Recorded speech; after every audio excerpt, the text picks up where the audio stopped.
All right, guys, so I just watched Supergirl last night, and as the second major project in James Gunn's DCU, I gotta say, it was ass.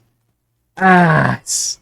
As a guy who really didn't like Superman 2025, after watching Supergirl, I think I have a newfound appreciation for that movie because, in comparison, dude, Superman is Oscar bait. It's Oscar worthy compared to Supergirl because Supergirl just gave you absolutely nothing, and it really has me longing for the days when we actually got real superhero movies with real direction and real writing. I long for the days of the Snyderverse. I don't care what anybody says. Those movies make these newer movies straight up look like trash.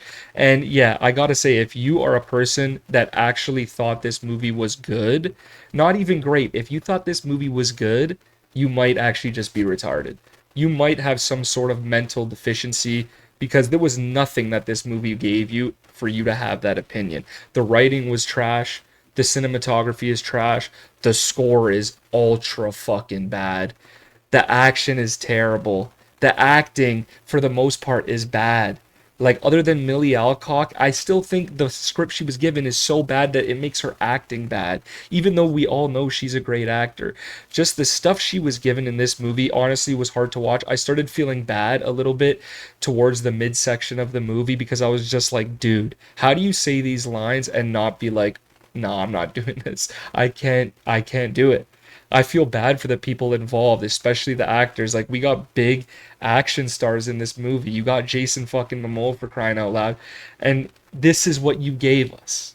This film is all you could muster up. It honestly feels like, you know, they took everything that people hate about the most recent superhero genre, all the superhero fatigue, everything that people complain about, and said, let's just put it all into this one movie and just hope somehow Palpatine returns. Like, that's genuinely what it felt like watching this movie. I was completely dumbfounded at almost every decision.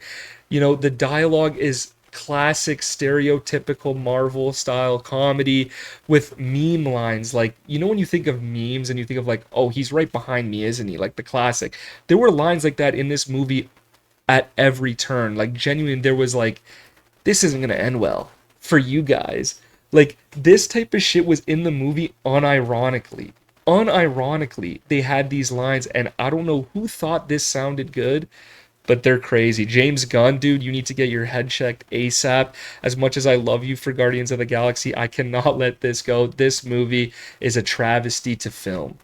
Now, as some of you may know, Supergirl is based off the Woman of Tomorrow comic book, which a lot of people seem to really like. I've never read it. I'm not an avid comic book reader. I've read a few comics, but I was introduced to superheroes through Tobey Maguire's Spider-Man, through the DC animated universe movies and stuff like that. So that's kind of where my taste comes from. And obviously, I've kept up with superhero movies since their inception. Obviously, I like all the MCU movies. I love the Snyderverse. But that being said, I did not go into this movie with some sort of preconceived notion or expectation based off the source material. And I heard that, a lot of people that dislike the movie dislike it because of, the liberties taken with the source material that they didn't agree with. And I could say that that's not the reason that the movie's bad. The movie is bad strictly just based off writing, direction, visuals, cinematography, like I said before, everything pulled up to one is just a giant ball of shit. Like, nothing in the movie will have you out of your seat. There's really no satisfying ending. The tone feels super flip-floppy throughout the whole thing. Like, at some moments you feel like it's kind of trying to be like a Guardians of the Galaxy style movie, but then they'll hit you with something kind of dark, and then you're like, okay, maybe they're trying to go in a different direction, but it never actually commits to a specific direction or a specific tone, which really just takes me out of the movie because I can't quite understand what they're trying to go for. And it just ends up being a little bit jarring the whole time you're watching. Like, at the beginning of the movie, Krem goes and kills Ruthie's entire family, and you're starting to think, wow, this is really dark. Maybe this movie is more than what I had in my expectations, right? Maybe it isn't going to be, another James Gunn style movie. And I know it's not directed by James Gunn. I know it's directed by Craig Gillespie, but everyone knows he has his fingerprints in all of these movies, and he's going to be hands-on with everything in this universe. So whatever, that's a different discussion. But like I said, it feels like it's trying to go for a darker tone at the beginning, but then it just goes straight into, more of a goofy, band of misfits style movie. Like, that you're used to from James Gunn, like with the Guardians of the Galaxy.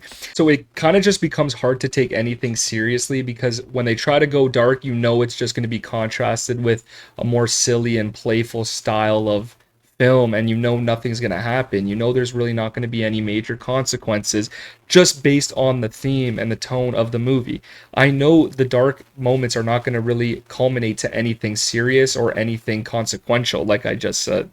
So that's a huge issue, and I think that's just not the direction that DC should be going. I feel like they're really still just trying to do that Marvel formula, and it's never going to work. DC has always been better when it contrasts Marvel, which is why I think the Snyderverse was such a brilliant take on the characters and, the mythos of the DC universe.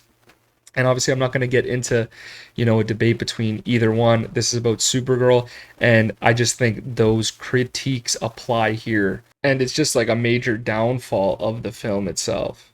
Now, I guess now I'll just talk a little bit about the plot, and it's really nothing to write home about. It's a classic revenge story, a revenge bad story that we get time and time again in media, whether it be video games, movies, TV. You know, this type of revenge bad storyline is shoved down your throat so much that at this point I'm just desensitized to it and it doesn't move me. It really doesn't move me. Obviously, Ruthie's family is killed, so she's looking for revenge. Spoiler alert, sorry if anyone's going to be upset by that, but I'm assuming you've watched the movie if you're watching this. But yeah, Ruthie's family is killed. She's out for revenge. She's trying to recruit people to help her take down Krem, and obviously it ends up being Supergirl that helps her because obviously there's plot conveniences and Crypto gets shot, so she has a reason to go after him. Now, I don't really care that there's plot conveniences. Every movie has them, so that's not really a big complaint. But what I do have an issue with is just how on the nose some of this stuff tries to be. Like with the revenge bad storyline, it's like hammered home, like to the point where like if you don't understand that revenge is bad, you're genuinely just like an idiot. Like it's trying to tell you you're an idiot if you don't think this revenge is bad. Like it doesn't really leave any room for nuance. At every corner, Millie Alcock is telling Ruthie's character that it's the classic revenge bad. Like it's not gonna heal you. It's not gonna make a difference once it's over. It's just gonna, taint your soul. Like all this fucking bullshit that is regurgitated in all of this other media, and it just does nothing new. It doesn't even try to be creative and unique in anything.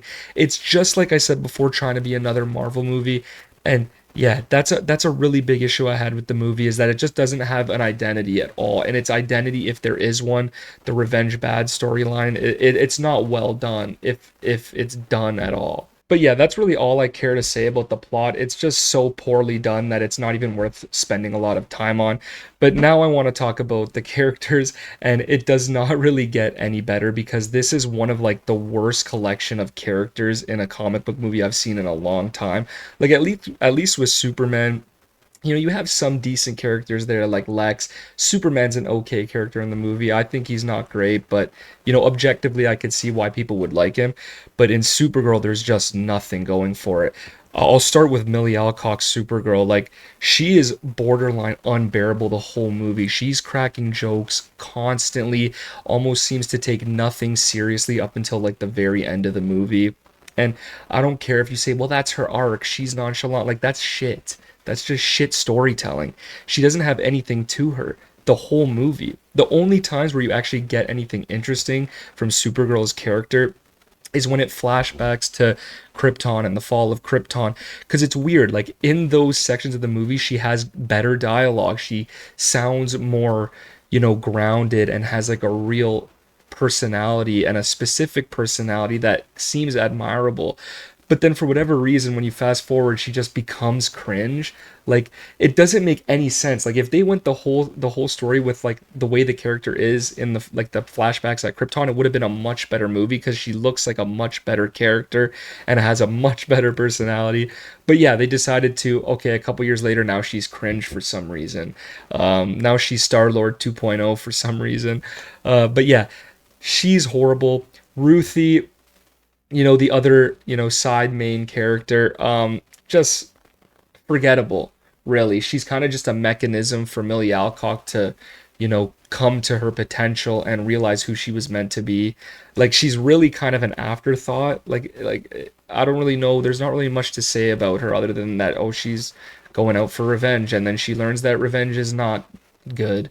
Like, you know, what is there to really say?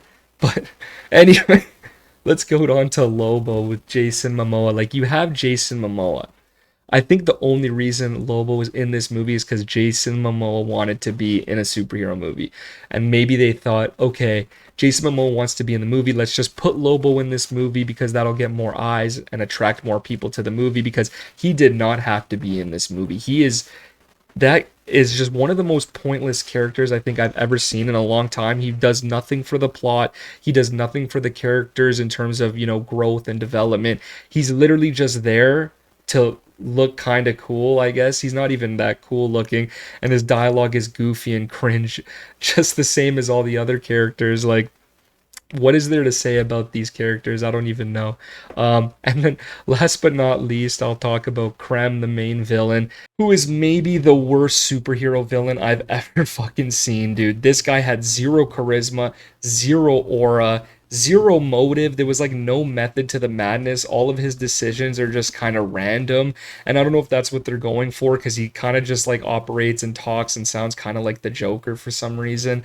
I don't know. The direction of the villain just made absolutely no sense to me. He didn't strike fear into anyone. He's not a clever villain.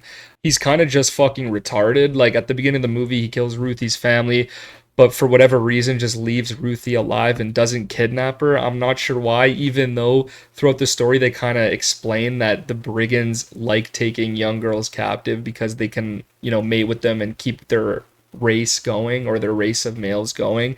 But for whatever reason at the beginning he just doesn't take her. Like he's just a fucking idiot. And then even later on he kills another family just for absolutely no reason, like in cold blood. Like this is obviously writing issues, but then when he has Ruthie again kidnapped in the cell, he does the classic, oh, we'll kill her later. She'll be dead by the end of the day, just to give her reason and, the time to escape. Like, it's just so fucking stupid. Like, what is there to really say? He's a terrible character. Everyone in the movie's fucking terrible. I don't even know why I gotta keep going on about it.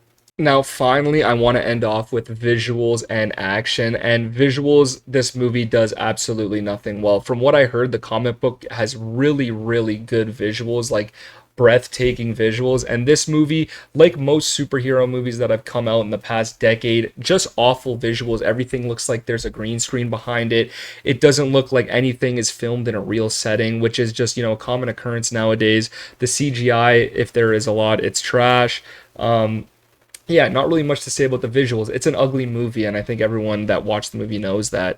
And as far as the action goes, it's also just complete ass. The choreography is bad. There's a lot of cuts. The visuals are so dark that sometimes you can't even really see what's going on. And overall, there's really just not really a lot of cool scenes in the movie. And I think one of the reasons for that, and another reason, and I think that the DCU is, fucking up, is that they just keep nerfing Kryptonians. Like in Superman, it was the same thing. For whatever reason, it just felt like he was nerfed. He didn't feel like, Kal-El is supposed to feel, like how he felt in the Snyder movies, where, the bad guy, whoever's there, is fucked if Superman's on screen. Like, the bad guy's fucked. Except for Batman, but that's like canon. Batman is like always able to formulate a plan. But either way, like I said, they're just constantly nerfing Kryptonians, and in Supergirl, she's literally nerfed during like every act. Like at the beginning, she's nerfed because they're near a red sun. Then she's nerfed towards the end because there's a green sun. Then she's nerfed because they have kryptonite arrows for some reason and they shoot her with them. So now she's nerfed from that.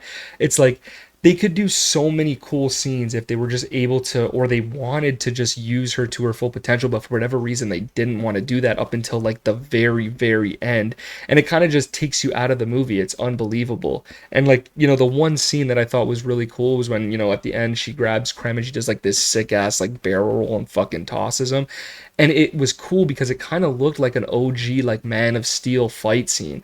And those are the scenes that they should, if you're going to take something from Zack Snyder, I know a lot of people don't like his movies for some reason, but if you're going to take anything, dude, the dude is a genius at making fight scenes and action scenes, so at least take some of that. And I thought they did that with that scene and it looked really cool. But other than that small little snippet, everything else was pretty bland and very forgettable. And yeah, guys, my overall rating for Supergirl would probably be like a 2 out of 10 at best. This movie was fucking terrible. It's worse than Superman 2025 in my opinion, and that movie was already ass. But yeah, guys, let me know what you guys think about the movie in the comments. Feel free to disagree, let me know. Like, subscribe, comment. Peace.